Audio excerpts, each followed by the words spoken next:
Hello friends hello student, कैसे हैं आप सभी। आप सभी का स्वागत है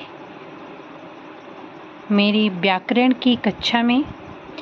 कल संज्ञा पढ़े थे हम लोग, संज्ञा के भेद पढ़ रहे थे, जिसमें 2 प्रकार हम लोग ने हमने पढ़ लिया था और तीसरा प्रकार था भाववाचक संज्ञा।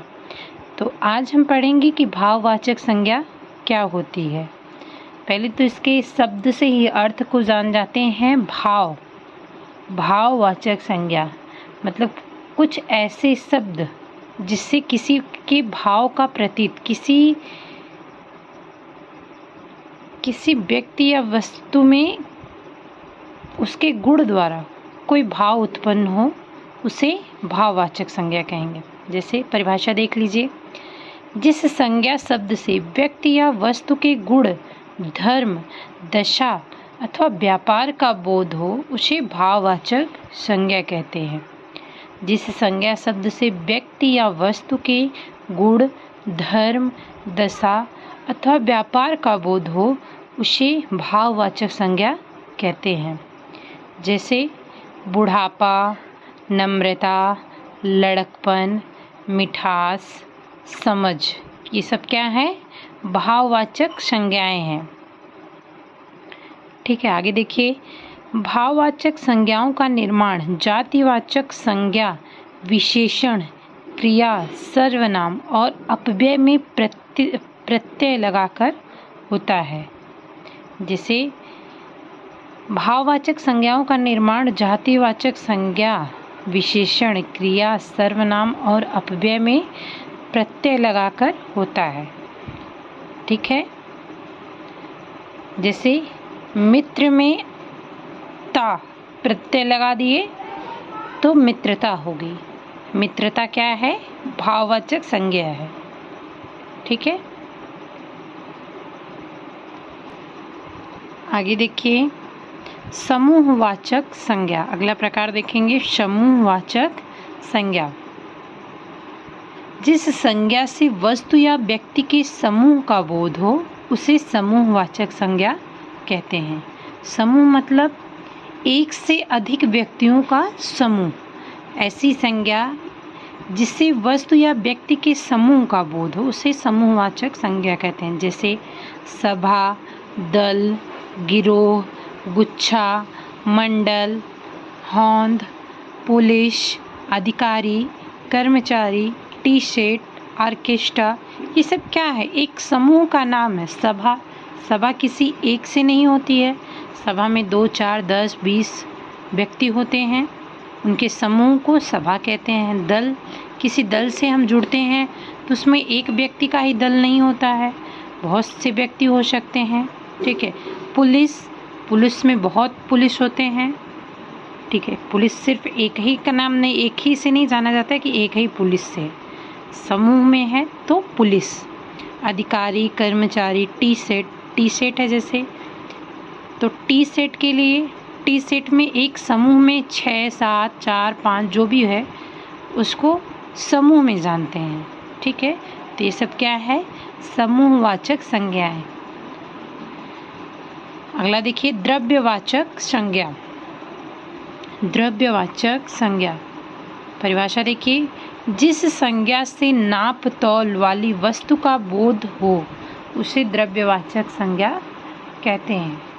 क्या बता रहा है कि ऐसी संज्ञा जिससे नाप तौल वाली वस्तु का बोध हो, उसे द्रव्यवाचक संज्ञा कहते हैं। जैसे भाई हम किसी भी वस्तु को लेते हैं तो नाप तौल, जैसे सोना, चांदी, दूध या कुछ भी खाने पीने की चीज़ होती है तो हम उसको नाप के ही लेते हैं, किलो के हिसाब से, लीटर के हिसाब से, ग्राम के हिसाब से।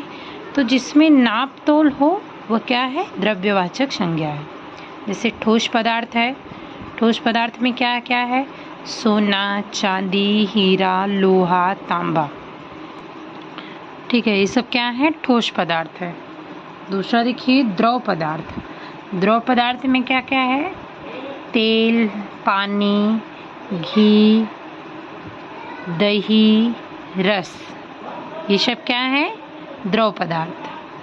तीसरा देखिए गैसीय पदार्थ, धुआं, ऑक्सीजन, नाइट्रोजन। ये द्रव्य की अवस्थाएं हैं, द्रव्य के प्रकार हैं, ठोस, द्रव, गैस क्या क्या हो सकती हैं। ठीक है, अब नीचे हम इम्पॉर्टेंट एक हेडिंग पढ़ेंगे, संज्ञाओं के विशिष्ट प्रयोग, कि हम कहाँ कहाँ संज्ञाओं का प्रयोग करते हैं। जैसे व्यक्तिवाचक संज्ञा का प्रयोग जातिवाचक संज्ञा के रूप में। जैसे कोई संज्ञा है वह व्यक्तिवाचक है, फिर भी हम उसका प्रयोग कहाँ पर करते हैं? जातिवाचक संज्ञा के रूप में करते हैं। जैसे आज के युग में हरिश्चंद्रों की कमी नहीं है। आज के युग में हरिश्चंद्रों की कमी नहीं है। हरिश्चंद्र यहाँ एक ही हैं, लेकिन यहाँ हरिश्चंद्रों की कमी नहीं है, मतलब तुलना किया गया है।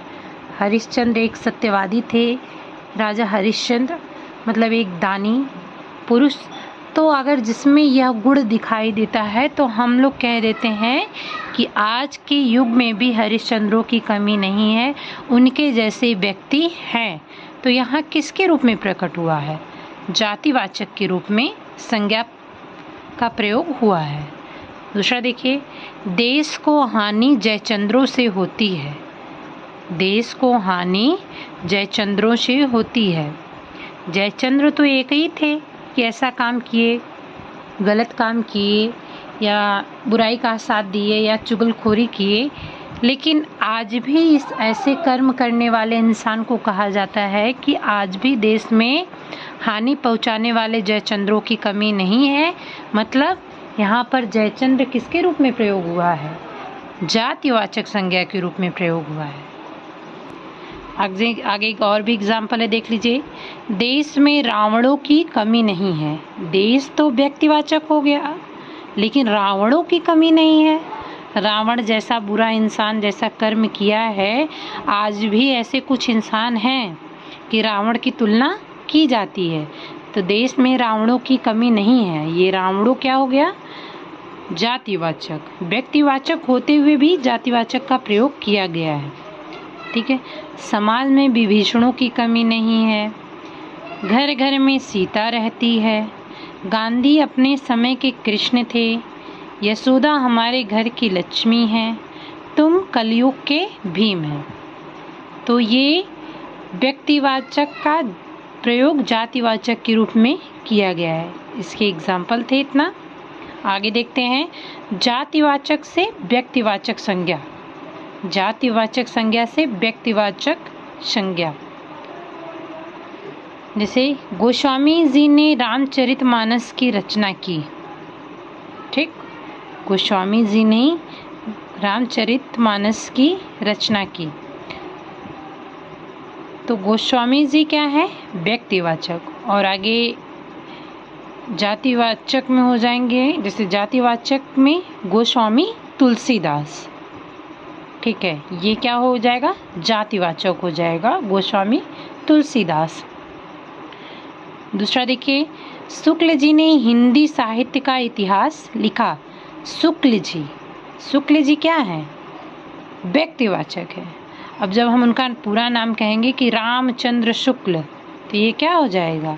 जातिवाचक संज्ञा हो जाएगी।